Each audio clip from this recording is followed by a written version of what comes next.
Well, I think we'll get started. Welcome to the DH seminar. Over you go. All ready to rock. Perfect. It is a great pleasure to introduce Dr. Keon Pettiway.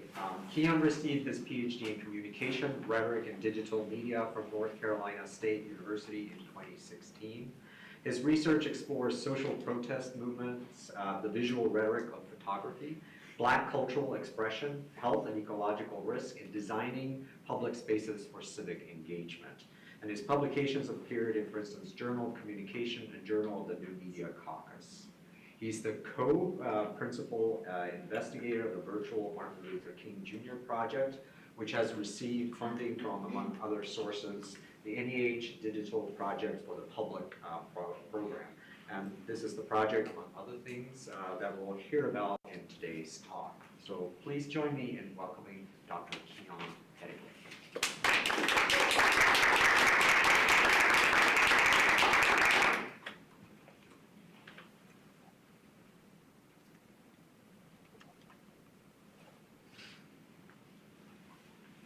Well, thank you for that wonderful and hearty, warm welcome, as we say. It's a pleasure to be here with you all, and I'm looking forward to what's going to be a lively and intimate discussion about DH in relation to experiencing and also recovering and designing. Through my engagement today with colleagues, KU has a firm foundation in how do we bring together disparate talks about DH into a space that creates a kind of contact zone, right? So in that spirit, I want to animate my presentation in the very same way, right? I would like for us to engage in an interactive session as a contact zone for animating different ideas about what does it mean to experience civil rights history in today's time, to where we've come from almost 50 plus years since the development of civil rights museums in the United States, given what we have with Black Lives Matter, Me Too, also movements that are happening internationally.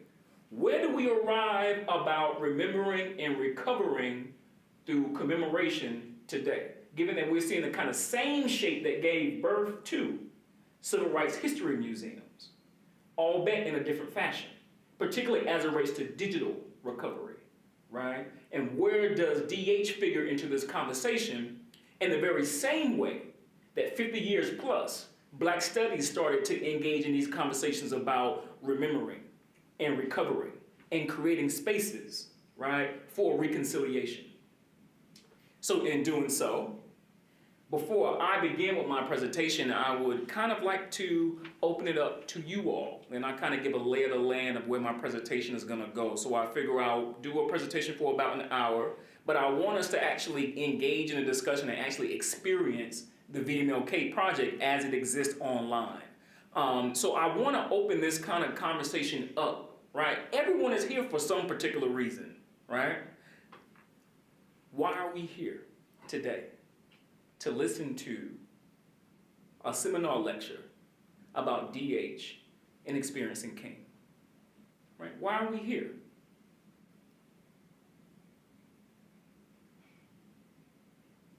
Why are you here?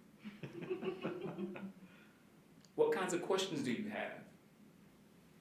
What kind of experiences are you bringing to the table, right, that will help animate our discussion? What kind of challenges are you having in your own projects? What kind of challenges are you having in your own development, on your own journey, right, through which remembering and recovering civil rights history figures prominently in some way? Or do you have any particular questions, or no questions at all? Which is fine. That's a good place to be, right? It leaves you open, right? Yes. And say your name so we all know who's in the house. Graham. And I'm tired right now, but that's okay. That's all right. We just spent about 8 hours in a workshop on Saturday in Raleigh. And it was really all about DH methods and creating data sets. And I felt like at some point, it was a great workshop. Lots of people, was good. I mean, a lot of these people are specifically involved in this project. but I felt like we needed more end products. What is the end of the line? What do you see at the end? It's like, you couldn't see the trees for the forest, so to speak. And so I kind of am hungry now for seeing something on the other end, because we were so caught up in the details of how to and what kinds of platforms work and blah, blah, blah, blah, blah. So I'm looking forward to being able to write those people back and say, hey, folks, on Sunday, I didn't sleep. I went right to on Monday, I didn't ever write to a project to see what some other kind of things can be done. So that's kind of why I'm here. Thank you. What I hope I can offer today to that point is showing the end product and talking about the end product of the vMLK project, but starting by, as we would say, in Ghana and elsewhere in the world, we're going to do a little Sankofa and back up a little bit and go back and fetch where did the project come from to get to that end product. And what I can provide to that point is, if there is some kind of guiding framework, how does that guiding framework get us to the end goal? Right? Where the end goal isn't even the end goal, it's just simply a destination and there's somewhere else to be. But you see some kind of finished product, right? The other thing that I hope I can offer today is seeing, given the end product of the vMLK project, how is it now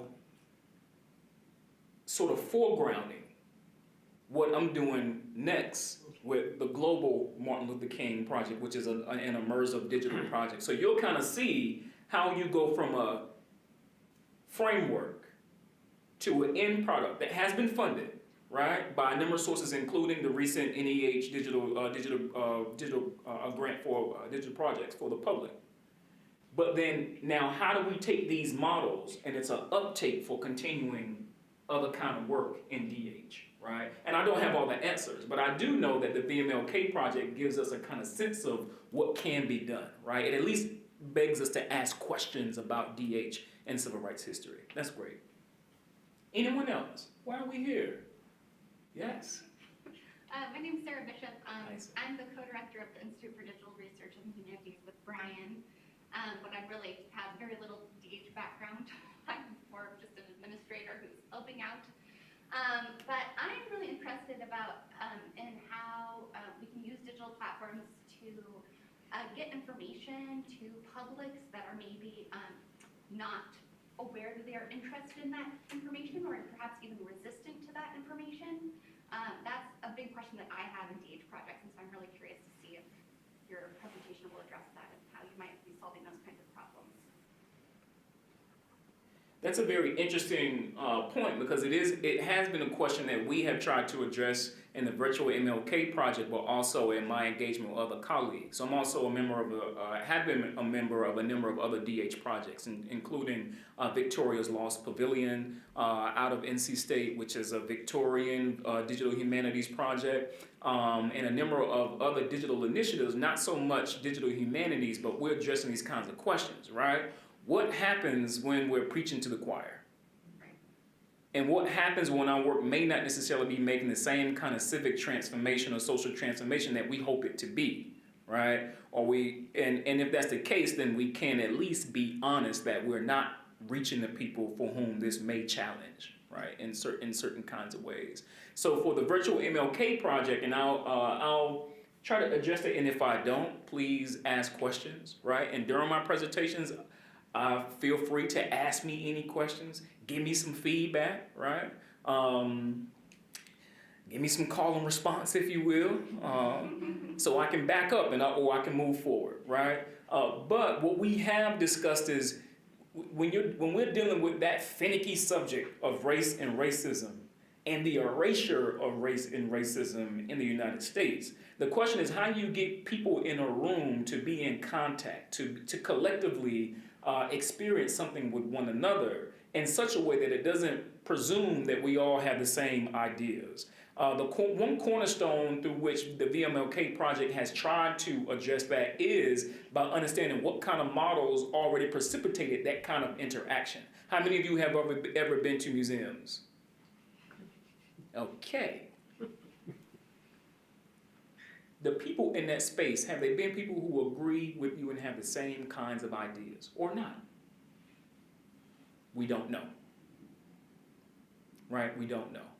And so what the vMLK project has tried to do is, if it is supposed to be about public transformation and a public project, then in what ways is it public, right? And in what ways can it create a kind of intergenerational and cross-cultural and intercultural experience that doesn't presume that everyone has the same thinking, the same ideas? So one way that we try to address it is actually by doing public installations, particularly at cultural institutions. And so I'll show you a few images, and I can talk through that when we go through the experience about what does it mean to do a DH project, a scholarly project at that, right? That is now being installed at cultural institutions. But still, at the crux of it, has a framework of a scholarly project. And I think the question, and I think it's something that we're kind of still working through, right? Is if in fact we're doing something that's a public installation and it's a DH installation, then in what ways is DH any different than simply doing an installation in a museum? What are we bringing to the table beyond the tools that we're using, right? So I hope I can get to that question. I can address that question, right? I'll try my best. Anyone else? Why are we here? Yes. I've been following vMLK for some years now. Sorry, Dave Tell. See, there we go. There we go. Keeping the order. I've been following vMLK because I have a long interest in sharing civil rights stories through digital humanities. And particularly here because I have spent years of my life pursuing a digital projects for the public grant to no avail. And so I'm kind of hoping you'll pull the curtain back and show the secrets of how to pursue that grant. Yeah. Fail. Yeah, I got that part. Oh, okay. That part's good. That part is good, right? I certainly can. I think I can address the digital projects for the public, right? And how we attain that grant through this kind of phased sort of process. It was a long journey because we had small grants, we had no grants. As a matter of fact, we tried for the 2017 grant, but 2016, which would have been in 2017, but we didn't get it, right? Then we said, well, we'll apply maybe for the next year, for the 2018 season. And we said, we're not ready. Right? We put everything together. We had a lot of installations, and then once we sat down and looked at it, and we said, "What is it that we're trying to accomplish? Are we ready yet?" We said no. And through that time, what we did is, we just tried to build up our repertoire. But I don't even have an easy recipe for what that was or why that was the case. But I think what I would like to engage with you all as well is the ways in which DH doesn't happen in this vacuum. I don't know, perhaps one of the reasons why vMLK got the NEH grant too was because of the kind of other circulating discourses that's happening in the U.S., right? For instance, is it anything about the fact that virtual MLK isn't engaging virtual reality in the same way that as published recently in the New York Times article, and I'll show it here in my presentation, about there being a VR experience about the March on Washington that is in conjunction with the King Institute. With the King family, right? So I don't know if that's what it is. I have no idea, right? Glad we got it, right? But I think it does beg the question, then how do we actually do work like this that actually can be funded by NEH and other reputable sources, right? That affords us to do this kind of work in DH, right? Great question. Anyone else? Why are we here? Because I hope I can address some of these questions through my presentation. And if not, we'll have some time. I'll make sure I leave some time for us to have a healthy discussion about DH and civil rights history. All right, so we shall begin. My name is Keon Pettiway. By way of North Carolina is where I arrive, in the Deep South. As Southern, perhaps, as some may realize, right? And I'm stating this because this kind of directs why I'm involved with this kind of work.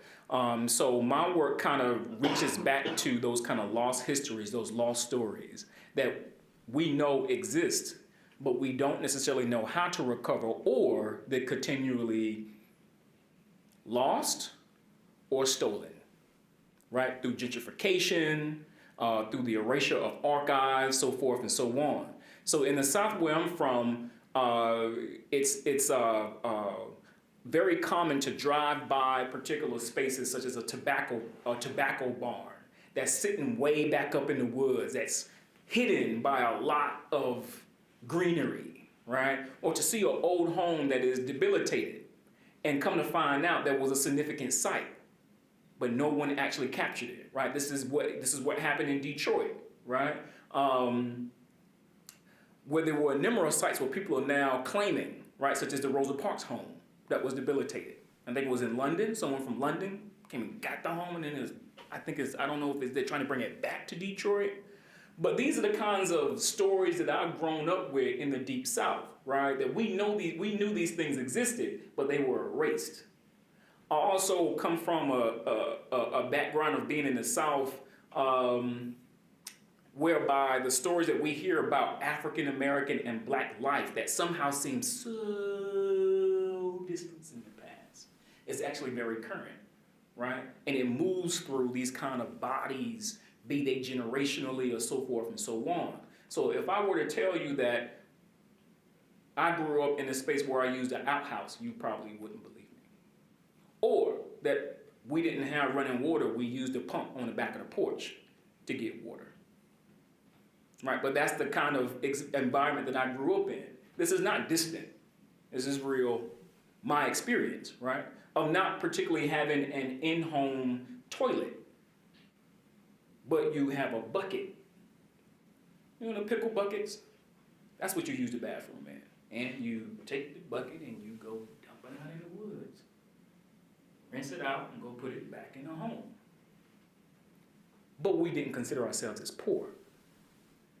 And those are the kinds of things that animate why I'm so interested in reclaiming and restoring these stories, because they aren't what they seem.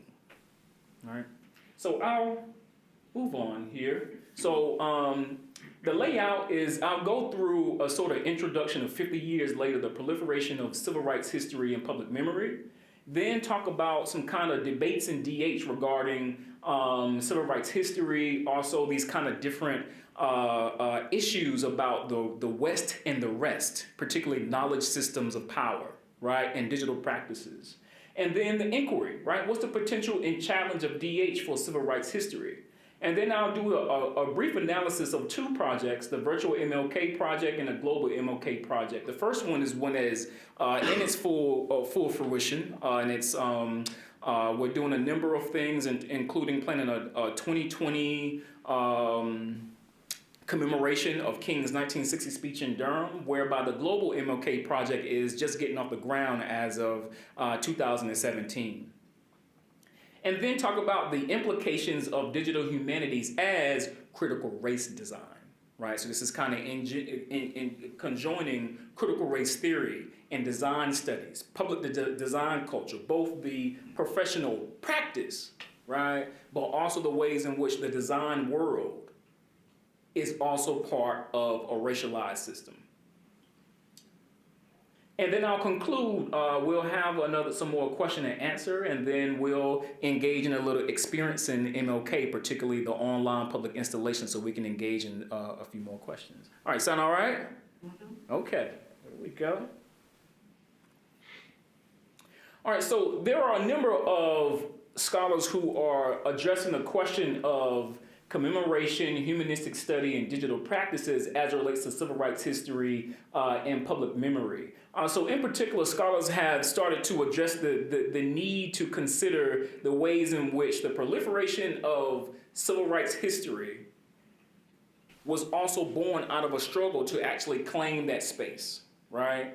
And so when we talk about commemoration, we talk about how do we actually engage in it. We have to go back to the time that commemorating or making visible archives is not merely enough in terms of making it available.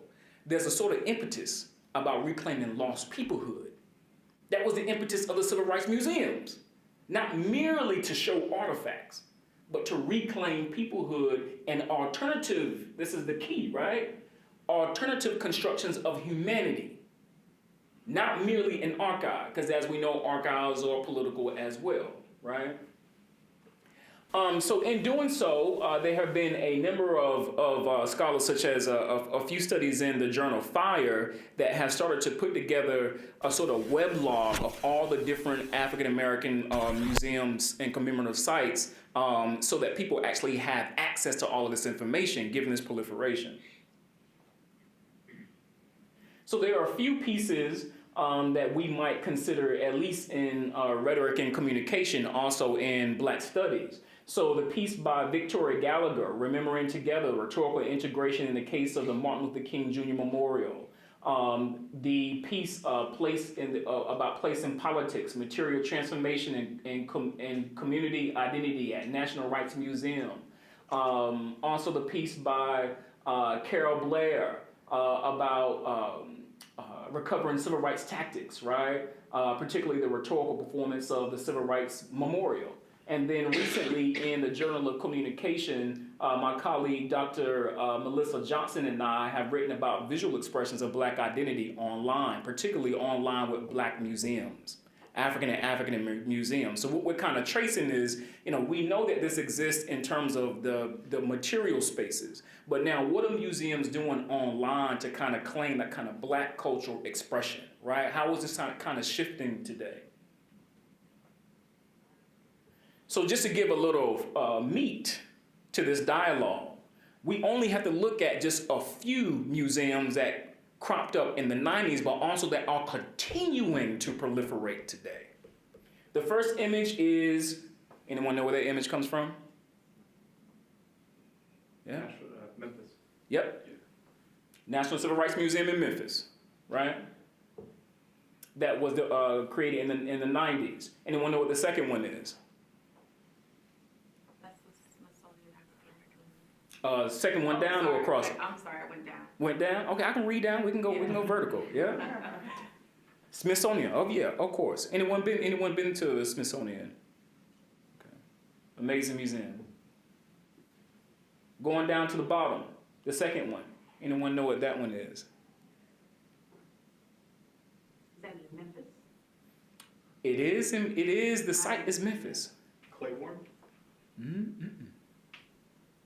It's a new virtual reality Oh, okay. project by Dr. Derek Ham, who is also the VR developer for the Virtual MLK Project. He featured a virtual reality documentary at the 50th anniversary of King's assassination at the National Civil Rights Museum in Memphis. And it creates a narrative of the sanitation workers, the strike, but also the assassination of King. And so now we start to look at the ways in which people are using VR and digital technology as a way to tell stories about civil rights history in immersive ways, right? Anyone know about the recent Times article about virtual reality experiences about honoring the March on Washington and legacy of Dr. Martin Luther King? This article just came out in 2019. Anyone heard of that? So I think, if I'm not mistaken, in 2020, they're going to develop location-based immersive experiences of the March on Washington in Washington. It seems like it's going to be a huge undertaking. All right, going right up. We already see the name. That's the Center for Civil and Human Rights. Anyone know where that's located? It's opened about a few years ago, about 5 to 7 years ago. It's in Georgia. Where in Georgia?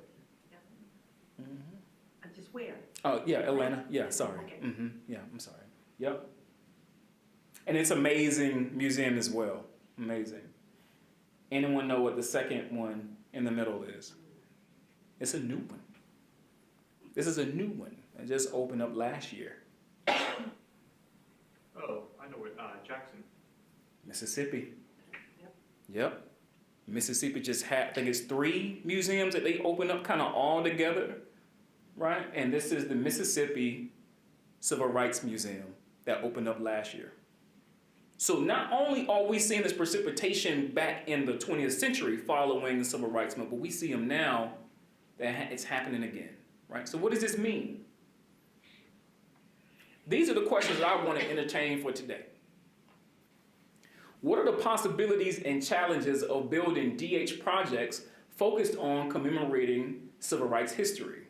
Two correlated questions. What does digital humanities mean or do in relation to systemic global racialization and alternative constructions of humanity? Now remember, this is crucial, right? Because particularly as it relates to civil rights history, and if we are doing commemoration, it is not merely enough to simply recover the archives, right? There's another step. If the archive itself is an idea of humanity, then how are DH projects creating alternative constructions? And then what academic and non-academic models exist to foster, extend, and challenge DH projects in relation to race and racism, right? Realizing that we don't operate in a vacuum with DH, there are some models, but where are they and what are they, right?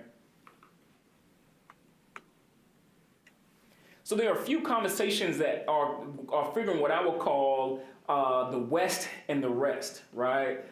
Some have engaged in discussions about the global debates in digital humanities. So figuring the ways in which DH seems to be a framework only vested in the Western tradition of knowledge, and digital practices are following suit. So there are some scholars who are trying to engage in a sort of a digital Black Atlantic that now starts to cross and starts to figure what does it mean to do a sort of African-based system of knowledge, right, when we're doing DH projects, or Afro-Caribbean. How does it trouble and challenge frameworks and the tools we use in DH and recovery work? So for the rest of the presentation, for about the next 30 minutes or so, I want to really foreground Kim Gallen's point about recovery rests at the heart of Black studies, and therefore, as a scholarly tradition that seeks to restore the humanity of Black people, lost and stolen through systemic global racialization, we might consider the ways in which digital humanities might function as what she calls a technology of recovery. And she has a number of heuristics, if you will, that kind of guide what a technology of recovery project looks like. And so what I hope to do to address these questions is use Kim Gallen's framework of technology of recovery to understand how is it that we get at the possibilities and challenges of building DH projects focused on commemorating civil rights history. And by doing so, what I hope is that if what you can take away is that in building your own projects, right, considering what is the undergirding framework that is guiding it, that's animating it, right? Because Kim Gallen tells us this is where we should start, right? So very quickly, in terms of a technology recovery, Kim Gallen kind of gives a number of different heuristics of ways that we can build a sort of Black digital humanities. The first one is to recover lost historical and literary texts as the foundation of tasks. Restore the humanity of Black people lost and stolen by searching and having a mission for the collective recuperation of lost peoplehood. That's a foundation, right? Not an afterthought, but it should be an undergirding matter for digital humanities projects in civil rights history. Probe and disrupt the ontological notions that we would accept humanity as a fixed category, foreground the digital as a mutual host for racism, promote a system of change and sustainability, provide a forum for thinking through the ways that Black humanity emerges, submerges, and resurfaces, and be led by or heavily involve Black scholars. Two projects kind of demonstrate a technology of recovery. The first one is the Virtual MLK Project, and the second one is the Global MLK Project. So vMLK addresses the fact that despite the historical and rhetorical significance of what is known as King's Philip the Jail speech, no recordings exist. Not like I Have a Dream, right? We can kind of talk, if there's any speech we know about King, it's I Have a Dream. But he had some more radical speeches as well, right? That's kind of lost. That's been stolen from us.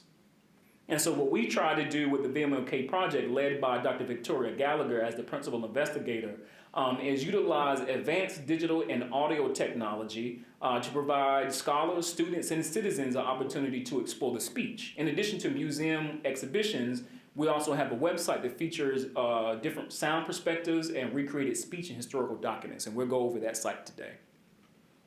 The Global MLK project kind of focuses a bit differently. Anyone know anything about the international dimensions of the civil rights movement? Any figures? What would you say, Dave? Figures, events. Gandhi.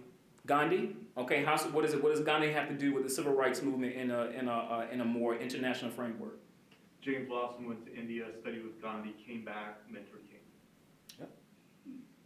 Anyone else know anything about the international aspects of the civil rights movement? Names, events, significant moments, critical moments. Soweto? What does it have to do with the civil rights movement?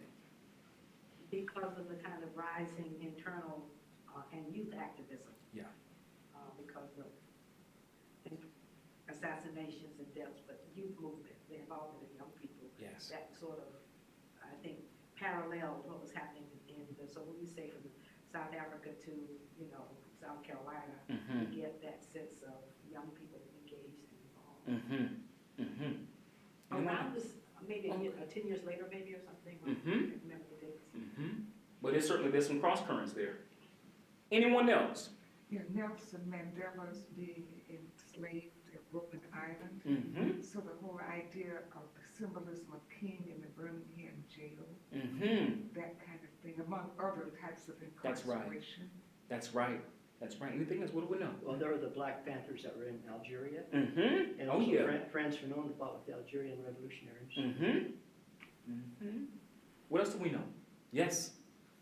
We've got Robert Williams, Black Liberation Army. We've got the FLN and SNCC. Yep. People together in North Africa. Numerous. Anyone else? We've named a few. Oh, go ahead. I heard it. Medgar Evers named his son Kenyatta. At the Jomo. Okay. So the assassination of Lumumba as well.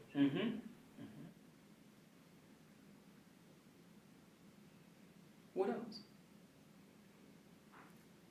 We've already named a few that we can kind of give a world perspective to the civil rights movement. Is that, in your experience, is the world perspective or international perspective that links civil rights movement in the U.S.-based framework linked with an African liberation and independence framework, is that part of the general experience of civil rights history? No. Why would you not figure so? If that is the case, and we know that history happened, and what's so interesting is that it happened at the same time as civil rights history and the civil rights movement in the U.S., in addition to the Cold War. Why is it that it is not part of the framework of experiencing civil rights history today? Who framed it? And who would that be? Wait a minute. Why else is that not part of the framework, part of our experience? The political staying in power. Yes. The suspicion that global communism had something to do with motivating. That's deep. Oh yeah. And there's a number of scholars who are talking about why is it that we're not, when we do experience civil rights history, we don't figure in the Cold War history at the same time, right? That's a missing framework. So the Global MLK tries to bring this kind of international perspective to light, right? Particularly as it relates to making visible and restoring the struggle for human rights within the international framework. That the struggle for home wasn't necessarily a struggle on just U.S.-based land. It was an international struggle, right, for human rights. So using digital tools and processes in immersive environments, this project provides publics with opportunity to experience the interconnection between African liberation and independent movements in the civil rights movement in the United States. I would also argue, in the work that I've been doing over the past few years, that part of the reason why we have not addressed the African liberation and independent movement perspective of the civil rights history is because it was dangerous. This was a world, if we're talking about COINTELPRO and the Black Panther movement, the Pan-African movement that was global, right? A sort of global uprising is a bit different there. I would also figure that perhaps another reason is because we still have global imaginations of Africa that doesn't figure into a US-based perspective, right? And what's interesting, I'll show, we'll listen to a few clips where King, after returning from Ghana's independence celebration in 1957, talks about nonviolence as the way to go now that he's seen it happen in Ghana during independence, right? But we continually figure that who is the one who really figures into King's framework of nonviolence? Exactly, right? We know less about nonviolence that was happening during the African liberation and independence movement. If anything, we know more about violence in the African nations, right? More so than nonviolence, right? So I think we still have those sort of global imaginations of African liberation and independence that keeps us from understanding civil rights in a broader international framework. And I think DH projects, they do the same thing, right? They're part of a racialized system, of course. So we'll listen to a little bit of King's speech. I'll save this because I do want to get to, we'll listen to a few clips of the speech, so I'll save that part. All right, so just to give you a little background about the timeline for the Virtual MLK Project. The first phase actually started in 2013. It was a development and recreation of the speech where investigators on the vMLK project began work with a digital humanities vision. And then in 2015, the speech was recreated before a live audience in a recording studio, providing the building blocks for the project website. So in June 2015, there was an actual recreation of King's 1960 speech that, to our knowledge, has not been recorded. We recorded it with the White Rock Baptist Church congregation in their new sanctuary because the old sanctuary was torn down because of making way for the Durham freeway in North Carolina. Yeah, we know where that goes, right? And so not only was the speech lost, the history of White Rock Baptist Church, particularly that architectural space, was also lost. So we recreated the architecture, the interior of the church, which we'll see later in the presentation.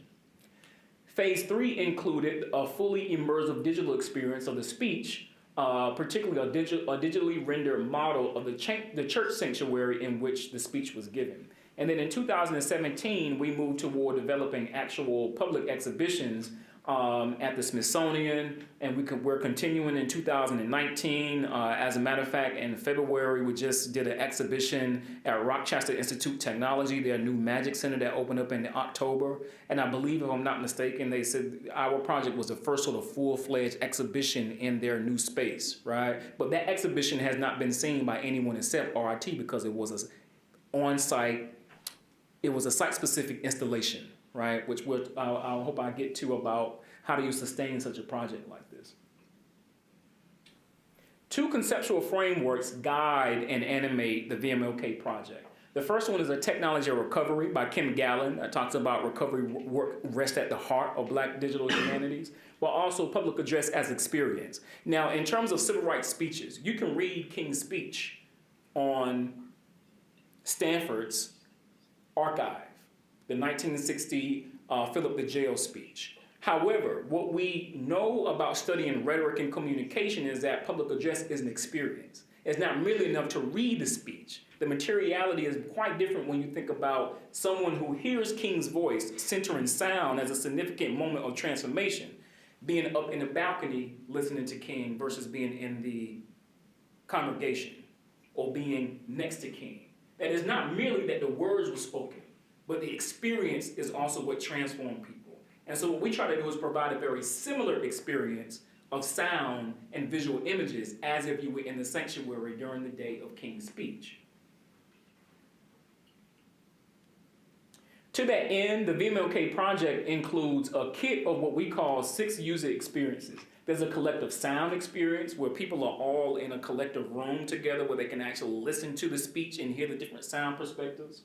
Or you can get an individual listening experience with 4 sound perspectives, also including historical photographs. We also have a historical experience where we include timelines, documentaries, historical photographs. It includes a virtual reality experience as a 3D recreation, but it's also a simulation experience where you can actually put on the headset and walk around in the sanctuary. So the VR kind of gets you where you can kind of move to different aspects of the sanctuary. You could click and move to the top, click or move to the sanctuary, to the congregation, or actually move where you're with King. But the simulation, the gaming simulation model, you can actually be in the headset, sit down, walk around in the sanctuary, and the sound moves with you. If you go up into the balcony, it sounds as if King is way down there. And what's interesting about that experience is that some people have said they actually like being way up in the balcony than they do listening to King. Because it feels like when people are doing the call and response, they feel part of the group, experiencing that moment, rather than listening to everything King said. So when we talk about building the team, this is only a little bit of all the people who've been engaged with the Virtual MLK project. It includes a lot more. But this is a few key people who are contributors, have continued to contribute, or they are scholars, recent scholars added to the project, including Kim Gallen, and also including Claiborne Carson, the official biographer for King, among a lot of others, including the White Rock Baptist Church, who continues to contribute to the project. Funding for the project has come from the NEH Digital Projects for the Public, also from the North Carolina Humanities Council. We've been funded a couple of times with a large grant, also a smaller grant, and also the NCSU Libraries continues to support the project, both financially and also in terms of space and materials, as well as the College of Humanities and Social Sciences.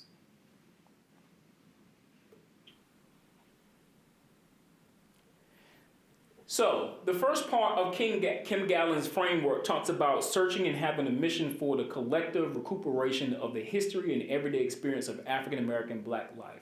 So for the Virtual MLK Project, one way in which we recuperate this lost history is by challenging actual historical erasure. So in particular, we try to search for the everyday experiences of African American and Black life by exploring the history of civil rights public address and the sit-ins in North Carolina. So one very interesting detail about the Virtual MLK Project, and which is probably misleading by some cases, right, is that the project is not necessarily about King. It's a way to bring people into the project to start to understand the myriad of experiences of people who were on the ground, activists, the different dialogues that were happening around the same time, but all came together through King's speech, right? It was kind of a defining moment, right? But the project is not merely about King. It's also about the citizens of North Carolina. So for instance, Kim Gallen says that by using the tradition of the Black studies, we restore the humanity of Black people lost and stolen. So for the Virtual MLK Project, we try to capture a more broader narrative of civil rights history that also includes citizens of North Carolina. How many of you have ever heard of the sit-ins at Woolworth, at Greensboro, North Carolina A&T, February 1? Anyone know anything else about any other sit-in that happened before that time? Wichita? Oh yeah, where else? DC, where else? You have Nashville. Nashville? Oh yeah, where else? But those don't necessarily figure into the broader narrative about sit-ins in the United States. So even though King came to Durham 2 weeks after February 1st, he didn't go to Greensboro. He came to Durham. And he went to White Rock Baptist Church.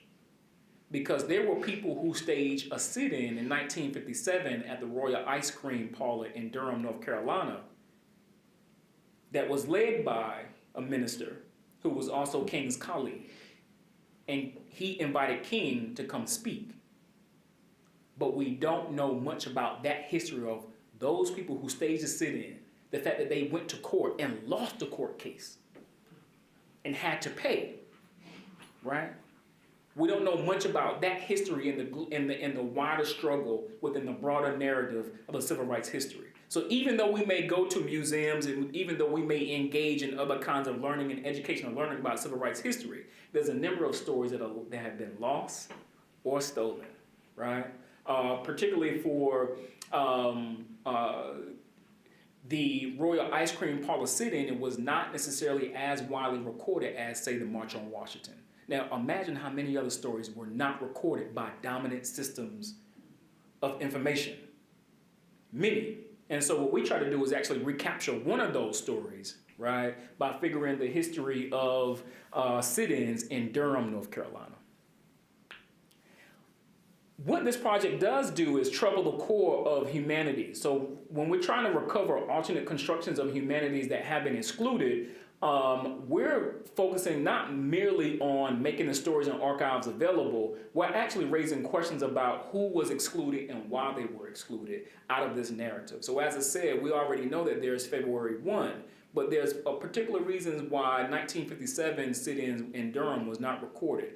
And given that this was the first time, this is also what's excluded out of the paradigm here, right? When King came to Durham in 1960 and he gave his speech, it was one of the first times.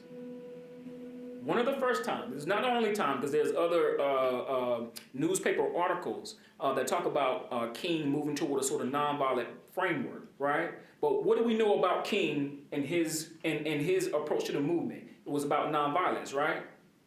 But in the speech, it was the first time that he said, we're going to put the weight of the Southern Leadership Conference on going to jail and supporting students going to jail. It was direct, non-violent action that he was supporting. Before then, he was about how do you change people's hearts and minds through words. But this was the time when King said, this is it. We're going to have to put the full weight and support these students. And if going to jail is what we have to do, then that's what we're going to have to do, right? But that's lost out of the narrative, right? The narrative is kind of like King was always nonviolent. That was not the fact, right? King was on a trajectory, right? And so we try to trouble the core of humanities in studying and figuring kind of King as this particular individual. So given that the core of recovery rests at the heart of Black studies, even though tools are important to the vMLK project and experimentation is guided, we try to look at the task of recovering humanity and Black life rather than considering that we have to focus on the tools of the project. So we're using VR, we're using gaming simulations, but that is not what animates the experimentation, right? How do these tools actually recover humanity and Black life that present alternative constructions than were before? This is different than simply saying VR is available, 360 photography is available. I just simply want to adopt it. How do we create alternative conceptions and constructions and trouble the core of humanities, given that these were stories that were lost? And then lastly, to the point of having a search and a mission for collective recuperation, Kim Gallen purports that Black academic and a Black public approach, they figure together, right? There's a shared basis for recuperation. So in the sense of the vMLK project, we also consider how the efforts that we're putting forth are also being put forth by museums and other sites of cultural projection. So for instance, you'll see that we use photography a lot in a lot of our work. Anyone want to know why we use photography as a central part of our exhibitions? Because people photographed King so much. Yeah. And photographs was a significant part of changing, right? Social transformation in the United States. Yeah. So when we try to look at this kind of public approach for recuperation, we also looked at how museums and other cultural sites project sort of images about civil rights, and also as a way to change the dialogue about who is considered to be human. Civil rights photography was central to figuring who was human, who got to be human, and who was and who was not, right? So for instance, so this bottom image down at the here, you'll see that this is an image of the 1960 sit-in, but we also give a whole narrative that's structured around not just only 1960, what happened before 1960, this is in Durham, this is King's Speech, and then what happened afterward, right? And trying to figure other people's lives rather than saying that the civil rights sit-ins in the 1960s in North Carolina was the only thing that precipitated, right, this kind of event. Here, in order to recuperate history, we provide people with a number of historical experiences. So we could just simply say, here's the speech, right? And here's sort of the impetus for why we want to do the project regarding listening to King speak about the 1960 sit-ins. But what we do is go a little bit further. We kind of provide a sort of rhetorical, contextual history about the speech for people. So there's a Virtual MLK Project documentary, there's a Royal Ice Cream Sit-In documentary that was produced by other filmmakers, not the vMLK Project, but we gained permission to actually utilize their work. There's a historical timeline of the speech, or rhetorical history of the speech. Then you can actually listen to or read the speech, but we also include a multimedia archive that we have collected for the public, right? Because that information regarding an archival history of the speech is pretty much non-existent in terms of a central space to learn about sit-ins in relation to King's public address. The second thing regarding recover lost historical and literary tasks as a foundation. So we focused on MLK's creative protest speech by leading visitors on a journey from the rhetorical and historical context of the speech, including sit-ins, protests, through sound perspectives and archival text. So for this is critically important in terms of engaging the public. Is it enough to merely read King's speech or see King give the speech? So what we try to do is actually lead people's bodies through an experience, right? Where you go through the history of the sit-ins, you go through the actual project documentary, you go through the sort of broader history of civil rights. That embodies public address as an experience rather than one single text or one single speech. So in this sense, we recover MLK's speech and civil rights history in relation to African American Black life. Again, so the images and also the documentaries that we include aren't only lost text, but we figure in authors of the sit-ins, right? In terms of building digital modalities, right, bringing forth the full humanity of marginalized people through the digital terrain, we use photography and sound as central technologies to reclaim lost people. And I kind of talked about that, right? That photography was a central aspect of putting forth a different kind of humanity during the 1960s. It also was a colonizing system prior to that, particularly in African nations, right? And so we try to reclaim that space using photography in a very similar way to build a different modality through digital humanities. But we also highlight the value of computational methods. This is critical, right? On the one hand, you can recover lost historical and literary text as a foundational task, but on the other, digital tools are also assessed beyond a traditional evaluation of adopting such professional design tools. So for instance, when we looked at what kind of tools actually would allow vMLK to do exhibitions all across the nation, what kind of professional tools are already out there now that you believe a project like vMLK, using a very design, rhetorical, and historical element, what kind of design programs would you perhaps use in your own work? What kind of computational tools would you use to develop exhibitions or develop VR? What kind of computational tools would you use?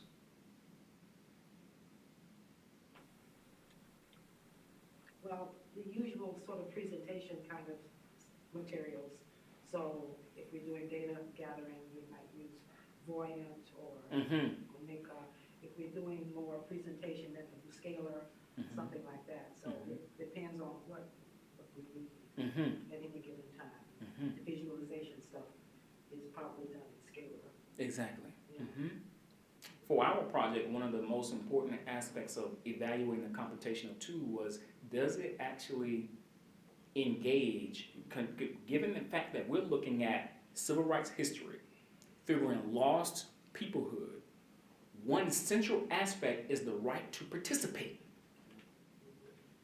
So and this kind of guided the computational tools we used. If we're looking at Black life, race, and racialization, what does it tell us about the tools that we're using? The very same system we're talking about has locked people and excluded people. How are the tools we're using doing the same exact things? AKA, particularly in the academy, you have a number of colleagues who are going on and coming off. The models at the institution change. The support for the institution change. So by this process, the process in academia and also elsewhere, how are these tools actually locking people out from participating? So I'll give you one case in point. When we started developing a lot of exhibitions on site, and when I say on site, I'm talking about we're actually building the exhibition a day before we go, a couple days before we go, not knowing what we're going to run into. But it also has to have other designers and other scholars come behind and actually edit the presentation. So one thing that is very interesting we used was Google Slides actually provide a participatory tool. It's a short learning curve. We also could design it on the fly. We also could engage not only professional designers who have the design chops to use the most difficult programs, but it also would include other researchers, other scholars, students, the public could actually get access, add content, move stuff around. We can actually see what kind of experiences is given, and after that actual final prototype, we go back and develop what it should look like based upon that. And that was one critical part that some people perhaps were surprised by, right? That the richness of what we've done, they didn't know that what we were trying to use was participatory tool to make it much more inclusive process, right? We could have used Adobe, we could have used a number of different programs, but what we found out very early is that it locked down access and excluded a lot of people from actually participating, right? If you didn't have the design chops, if you didn't know the program, you were locked out of the opportunity to edit. All you could do was tell someone to move a pixel, Right. but you couldn't move the pixel yourself, right? So that we kind of looked at the ways in which Black DH can actually highlight the limitation of actually choosing computational tools, right? Not merely adopting them because they are the flavor of the month, right? But does it have the platform to be inclusive, particularly as we're talking about the exclusion of Black lives, right? And then we also illuminated processes. So for instance, how are non-white subjects shut out from Western conception of humanity? So in this case, we tried to call attention to including marginalized voices and knowledge systems in the DH process. So for instance, when we started looking at trying to develop usability studies, one thing we figured was, well, is it actually an inclusive list of people who we're doing studies with? Now, if anyone engaged in user experience or usability, okay, then watch this. Anyone ever look at stock photography or use stock photography? There's a movement happening now about photography as a very racialized space. That you can't necessarily find a lot of photographs or art of non-white people in the same context of what you're looking for. User experience and usability was no different, right? When you look at certain cases of usability studies or models of usability studies, they don't figure into the sort of racialized system that goes into actually developing what supposedly is an inclusive design system. So we call attention to it, right? How are non-white subjects shut out from the Western conception of usability or user experience when we're trying to test the vMLK project? And keeping that at the forefront rather than at the tail end.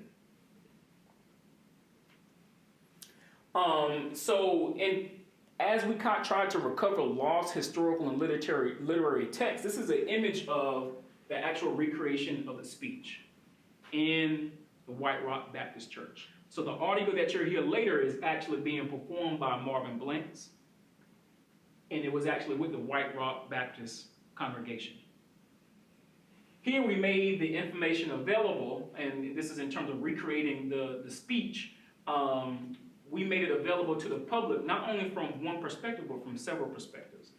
As if you were right up on King, as if you were hearing it from a historical mic, as if you were way back up in the balcony, and also as if you were right there in the congregation, kind of down in the space, right? And we'll hear a little bit of that later here.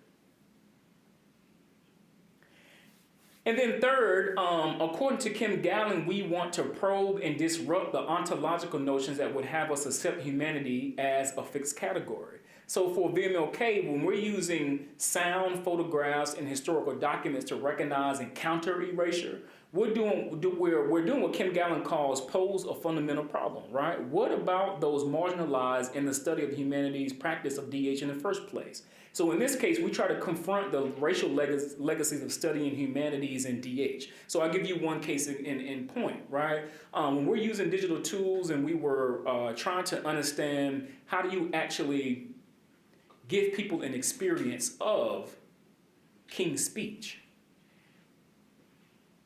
you hear call and response in the background when you're listening to King's speech. You don't get that necessarily when you are reading the speech itself.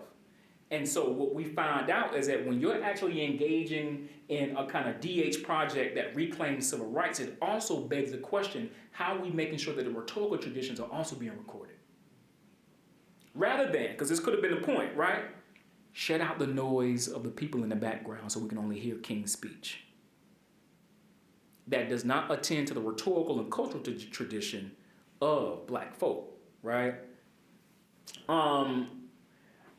We also try to theorize and draw insight about modern humanity arranged along racial lines. So on the one hand, computation can be used as a productive and a critical tool, but it also can be used as a way to theorize digital humanities. So what you'll see later, and I'll get to this here and try to move forward here, in the recreation of the speech, the VR recreation of the speech.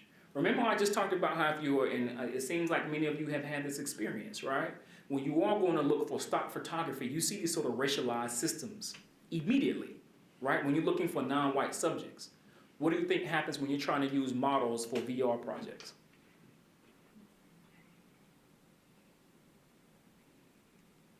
The VR developer for the project, Derek Ham, noted that when he did try to find Black folk, they were stereotypes when he was looking through the sort of general database of VR assets. So he actually had to work with a group of people to recreate new constructions of people to put into a church. Before, you would see nothing but, it was mainly a lot of white men that were in the crowd because those were the models that we had to work with. All the other models that figure Black folk were stereotypical models in this sort of VR asset space, right? So Dr. Ham actually recreated alternative constructions of VR assets in order to put into the program. So even a project like vMLK questions that simply using computation isn't enough when these are continually racialized systems, even in professional design discourse. And in order to consider the ways in which Black people's humanity is not given, this is kind of making a point that technological discourse does not necessarily mean that it's open and inclusive, right? That we have to figure the ways in which it's part and parcel of a racialized system, just as the VR assets were part of that system. And then lastly, the vMLK project is less tool-oriented. It's more invested in antagonizing the digital as a host to racialization. So for instance, the project kind of leads with the notion that critical inquiry doesn't foreclose upon digital practices and innovation. So I have an MFA in design, right? And so I've engaged in the actual productive part, but I also know that starting with critical inquiry doesn't necessarily mean that it forecloses upon digital innovation. And that seems to be a misnomer, that if you're not doing production and you start with the critical questions, it's actually stalling the project, right? For the vMLK project, we lead with that notion. The critical inquiry is critical, right? It's central to how do you actually engage in digital innovation.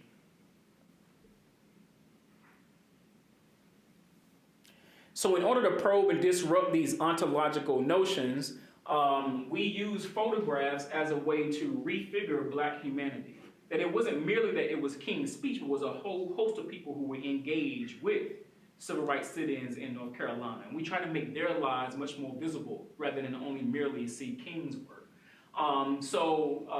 What you see here is an exhibition given at Hunt Library, and there are a number of people listening to different sounds as a way to understand how do they figure themselves in terms of listening to sound in King's speech that kind of does something to them in terms of their transformation, right? This isn't merely King's speech. But when you are experiencing with someone else collectively, it does something in terms of what kind of humanity is constructed through these kind of sonic forces, right?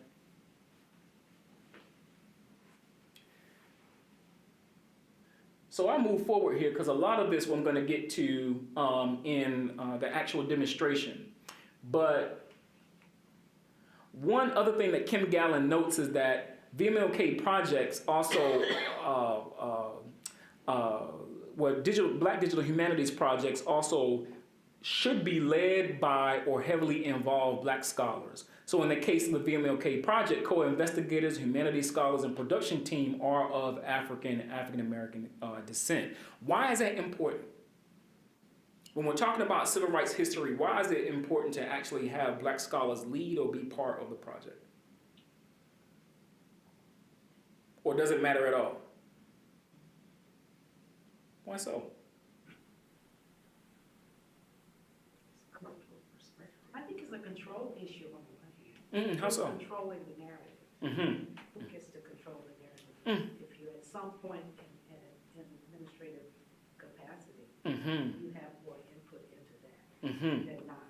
The shaping and the controlling of the narrative. Exactly. Kim Gallen states that there are 4 different possibilities and ways in which having Black scholars involved in particularly projects like civil rights, 4 ways in which it does elevate the project. One is that envision possibilities, right? Expand what we come to understand digital humanities to be. So in this case, reimagining an alternative future of DH in public space in relation to Blackness, right? What this means here is that particularly having Black scholars helps to see the ways in which Black identity is always continually in flux and it's not static. So if we are purporting photographs or images of Black folk, how is it not a static imagery of Black folk, right? How do we include not only those who are activists, right? But what about also Black queer identities that are also figured into that narrative, right? What about those who have certain abilities and disabilities who are also figured into that narrative? That's critical. Right? So these kind of alternative constructions of Blackness seen by the ways in which Black scholars also live out their lives in a very similar manner. Foreground power. Kim Gallen states that we can think critically about and address power in DH. So for the Virtual MLK Project, particularly, I'll talk about only my role. I talk about my experience. One thing that I do as a scholar who's heavily involved in the project is I'm always foregrounding the ways in which the systems that we may be using may be excluding people, right? In the actual design or actually in the scholarly process, right? How is it marginalizing people through this process? Disrupt racialization, particularly the fact that challenging the normative and racialized frameworks of DH as being led by white scholars, as Kim Gallen states. So what she purports here as it relates to virtual MLK, by having Black scholars heavily involved, it also disrupts normalized frameworks of whiteness in user experience and usability studies. So in this case, it disrupts the ways in which the frameworks that we may use, say for a digital humanities project, not seeing it as a normalized structure, especially if you're outside of that structure, right? It can be perhaps much more apparent or not. Right? I won't make that case to say it's a blanket statement. But I think by having Black scholars involved, it helps scholars challenge dominant frameworks that figure into design and DH, right? If we want to call it another word, it disrupts colorblindness. The last thing is to counter stereotypes. In this case, it debunks discourse of Black technophobia that still circulates today, particularly that African-American rhetorical traditions are not useful for digital innovation and process. So there's a scholar who's doing work on reclaiming Black women's history, and what she's using is call and response as a digital humanities framework. That you search, but it's a call and response. It's never a one-way kind of transition. Right? It's always a call from somewhere and a response to something. So I think by having Black scholars involved, it counters these kind of stereotypes that the discourse of design and discourse of DH only operates within the Western centric framework. I'll give you a case in point from our own work.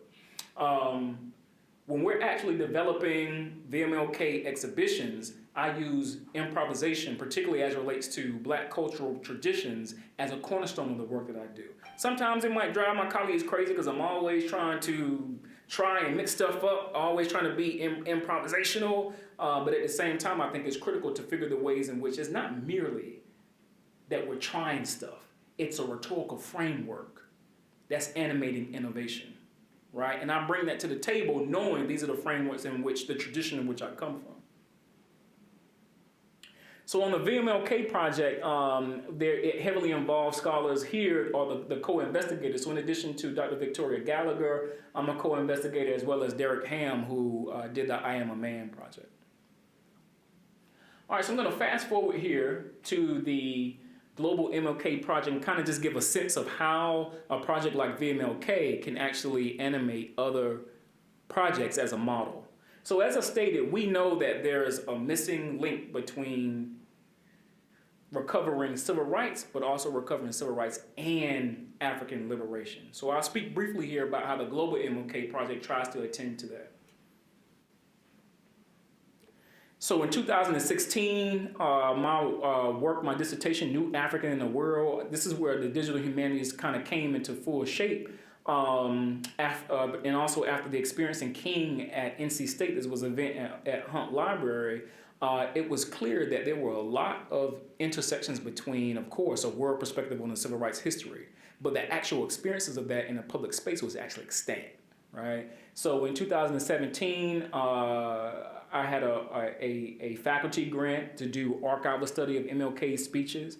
And then in 2018, I received another faculty grant to do a study of photographs and audio and other data at the Library of Congress, Stanford King Center, the Robert Woodruff Library in Atlanta, the King Center in Atlanta, and some other spaces.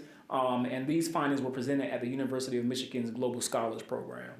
And then in 2019, this year, I began work on creating an online public exhibition of MLK's 1957 Birth of a Nation speech, of a new nation speech, including a contextual history of the speech and the international narrative about King's 1957 speech about Ghana, right, as what it teaches us about Black liberation, particularly the civil rights history and the civil rights movement and the struggle for human rights. So there are a number of different frameworks. I'll mention a few of them here that guide my work. So one is a technology of recovery, of course, Kim Gallen, but I also engage in critical race design that conjoins critical race theory and design studies as a way to think about professional discourse as a normalizing system, right? Public address system kind of figures the ways in which if we are going to use immersive experiences, thinking of them as a system of experiences rather than only one. And if you configure a DH project around a system of experiences, it might provide a different kind of alternative construction, but also a way to actually change, to enact kind of civic transformation, not only through one product, but a range of different products, right? So world perspective of civil rights movement is another framework that I'm using, and also the internationalization of race. So in this case, Raka Shom, in her piece that she wrote about critical intercultural communication, she notes the fact that much of the work on communication and race only focuses on a very limited view of US-based context and conception of race, rather than an international perspective of race.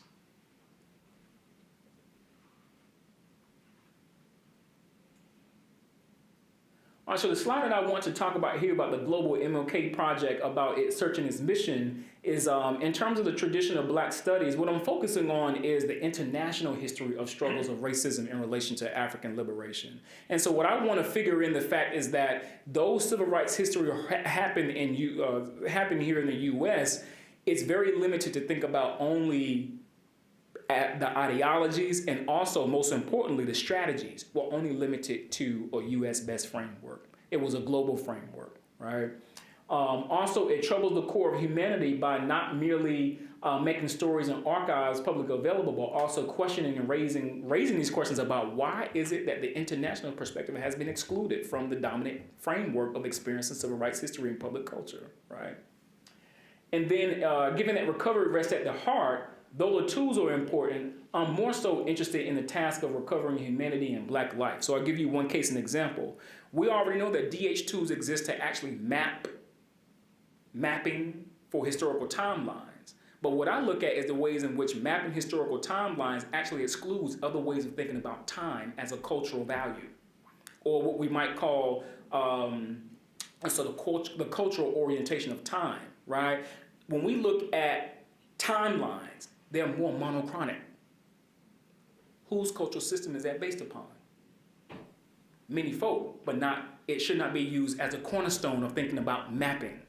If we're going to map something such as civil rights history, what I kind of figure and what I'm working on now is that to recover, I'm not merely looking at tools. I'm actually looking at the ways in which a tool can be developed to purport a sort of polychronic way of looking at time and events.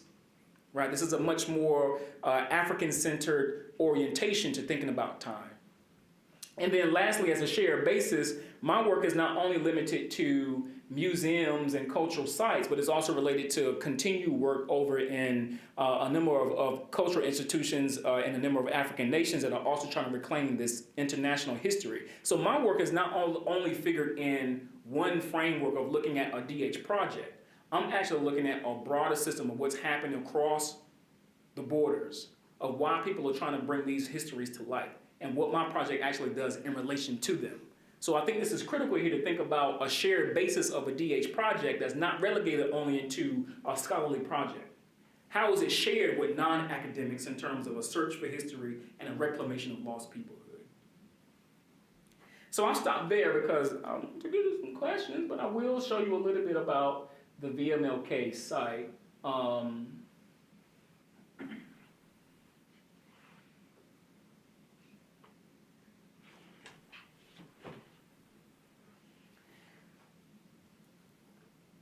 So I'll just kind of talk about what people can experience. This is the main tab that really is central for thinking through what the vMLK project does. So first, I think to understand the collective sound, you can kind of get a sense of one experience is not really listening to the recording of King's speech, but it's about the fact of being there with a lot of other different people, right? And how does that actually transform people? But you can get different listening experiences. If you want to listen to the historical experience of King's speech, you can listen to it as such. Victor Hugo once said that there is nothing in the world more powerful than an idea whose time has come. But you can also listen to it in terms of the what it sounds like from the balcony. Victor Hugo once said, and when you're actually in a large space, you can actually feel it, that you're far back in the sanctuary. More powerful than an idea whose time has come. When we actually look at the virtual reality, you can also listen to it as if you were close up to King.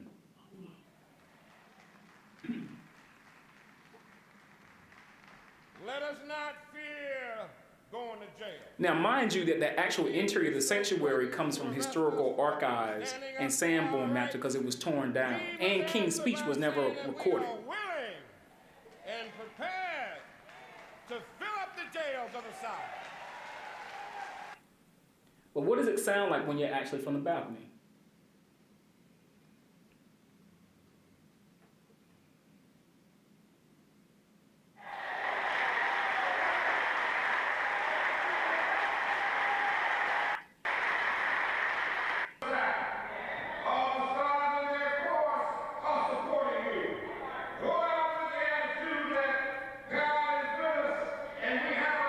So you can kind of see how that experience might be much more different if you're up in the balcony versus being close down to the historical perspective.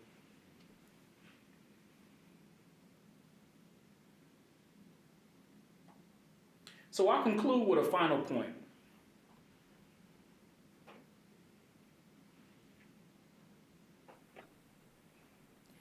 If we are going to design DH projects, what the vMLK project and also a global MLK project tells us is that when we're designing or we're developing tools, we must think about it in a critical race theory perspective. Number one, the centrality of race and racism in public culture and pedagogy and practice is significant. To not see these things as two things that are not related, as if the tools that we're using or the visual design that we're engaging is free and neutral of race in a racialized system. Secondly, the challenge to a dominant ideology that animates professional design discourse and also computational practices, right? That this is necessary in order to engage in a kind of technology recovery that doesn't take the dominant ideology as colorblind. Thirdly, experiential knowledge is critical to rather than privileging and centralizing the role of the designer or the role of the scholar in a project, right? So this includes a much more participatory and inclusive approach where we don't assume to know all there is or what works for a DH project. We rely upon particularly those who are impacted by the project to help us figure out how are these systems being marginalized, and this is critical, right?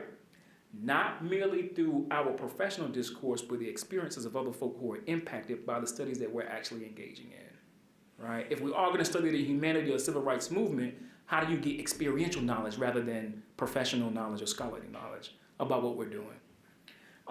Fourthly, using an interdisciplinary perspective, and I think I kind of demonstrated that by looking at the number of different frameworks that we use for our project, right? It's not only merely one disciplinary project, we engage a number of different disciplinary lines that sometimes conflict with one another. And then lastly, being committed to social justice as a form of what we might call anti-racist design or counter-design. As I stated, it is not merely enough to simply make archives available. It's not merely enough to reclaim the voices, to reclaim the stories. If we are going to be about that task of reclaiming lost peoplehood, particularly as it relates to race, racialization, and civil rights history, it has to be, I would argue, a foundation of it has to be counter-design or anti-racist design, right, as a cornerstone of what we're doing. And with that, I thank you for your attention. I hope we can engage. I know it's almost already time to go. We may have time for one or two questions. One or two I'm questions. sure there are lots of questions in the audience. Yes.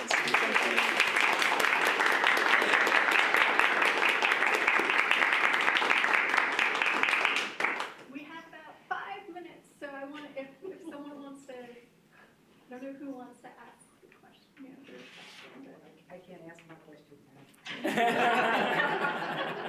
it's kind of controversial. With that tea, Those are the best. Okay, I'm just curious. Okay. First of all, I just came back from North Carolina. Yes. But why is it that Derek Ham's I Am a Man why did Bill Ferris use the same term for his civil rights exhibit that's going around the world? Is it? Oh, is it the photography? Is it the photography? Which does not give you the impression that the bulk of those photographs were done by Black photographers around the South and elsewhere. Right. And I asked some questions why, but it is all still photography. Right. And it's traveling. Yes. But it's also excluding. It is very exclusive. I think what... But the same name, that's what throws me, is that he uses I Am a Man, civil rights photographs, Right. 1960 to 1970. Right. Maybe 5 Black photographers in about 350 images. Right. Yeah. Yeah. So I'm just curious what the relationship or tension might be, and seems to me he could have another name. I don't know, I think, because I remember when I actually told Derek about it, he said, he was like, oh man, I wish I had known about it, I would have went to it, right? But I can't speak to maybe from my perspective from being on the vMLK project and now starting the global MLK project, is that one of the reasons why I think that exists, at least the exclusion of those names, that we operate in an exclusive club here. Academia and scholarly pursuit is an exclusive club. Yes. If it was not Ferris's name on it, then whose name? And if Ferris is taking, remember that I talked about the last framework of critical race theory and design, right? Where it's about experiential knowledge and troubling those kind of discourses that exclude the experiential knowledge. That will mean that we're not privileging the scholar as a center of a project. These frameworks are already built into the academy. Principal investigator, co-investigator, co-investigator. We have to see these paradigms as the ways in which these systems, these marginalized systems, are already built into what we do. Now, if it were a DH project, how could Bill Ferris actually figure it a little bit differently? What would have been different? Take his name off of anything and foreground all of the photographers. That might be a novel idea. But guess what happens to that system? It disrupts the power paradigm that purports who's leading a project, who gets credit for a project, and our academy. And I think that is one of the critical aspects that we have not dealt with, that I think a sort of Black Digital Humanities perspective talks about the ways in which who's included and who's excluded, right? But I think it's part and parcel of it's the paradigm we work in. But it does explain, for instance, why he started in Europe. Right. Before because that was my first question. Why is it going there? Right. Then to South Africa. Right. And it hasn't hit here yet. So Right. I think keeping it at a distance may minimize the kinds of questions Mm-hmm. that got asked, since you hadn't framed the global part of your work quite. Right. So this gives him a safe zone to operate in. Mm-hmm. And what I would suggest, particularly as it relates to Ken Gallen's notion that having particular people on your team, Yeah. it creates that space where you can have that tension, right? I would, as King would say, the absence of tension is not peace, right? So I would say that having scholars and having people on your project that actually hold you to what you say that you're doing is critical. Now, I don't know who's on this team. I have no idea, right? But I think it kind of goes to the same issue where people would say when we have sort of tasteless ads or tasteless kind of marketing campaigns, we always wonder who in the world was in the room. Yeah, there you go. And I think we should ask that same question about our DH project. Who in the world is in the room? Right? Yeah. Yes. I want to qualify my question by saying that I know very little about digital humanities, but I've taught Black rhetoric for a long time, and so my question has to do with knowing the ethos and the complexity, the creativity, all of that, of a Black rhetorical situation. When we recreate that, is authenticity an issue at all? That's my question. And I don't have an answer, it's just a blank question based upon the knowledge of the theory. I think so. Here's why I would say so, and I'll give you an example. Anyone seen the story of Henrietta Lacks, the movie with Oprah? Anyone seen it? Okay. Read a book about medical apartheid and the fact that this is a case where this is where credibility comes into play, right? The fact that people going to the doctors in Baltimore, that people went missing. And this kind of questioning about these technological discourses, scientific discourses. I would argue that when we're doing DH, in particular going into Black communities, that credibility and ethos is critical. It's not enough for us to say, we got VR for y'all. We got gaming simulation for y'all. A lot of folk might be skeptical. Particularly as it relates to if you consider, what do you do with VR? You put it on and you look. Can you imagine, what else does that symbolize though? Surveillance? And exclusion. And exclusion? Anything outside. Only there to look in, but not necessarily go into those communities. Sounds good. We got VR that looks at a kind of, you know, a sort of a Black experience, but what does it do regarding the actual engagement with these communities? So I would argue that authenticity is critical. It is not to merely say we have tools, we got processes, we have experiences, we have a whole host of things, but are you about their work though? And I think communities would be very skeptical about people who are not authentic about what kind of work they're there to do. Are you here to reclaim, are you here to take this space and utilize whatever work you're doing for whatever reason? Or are you about giving back in such a way that also empowers and really restores our alternative construction, right? So I think authenticity is critical in terms of the tools, the visual design. I would also say the ways in which scholars engage with communities is critical. I don't know where this may be happening in other discussions about DH, but I think we do in all the training we get about developing tools, developing processes, we have to find out ways in how we actually engage with communities as a part of DH, right? Because I think the authenticity is a critical factor, right? We can design as many tools as we want to, create as many experiences, but without that kind of ethos, it's a dead point. Okay, I think sadly, unfortunately, we are out of time, but I am sure that Dr. Pettiway, if you want to run up and ask a few Yes, please. You may accommodate that, even if we have to move out of the hall center. So, please join me in thanking Dr. Keon.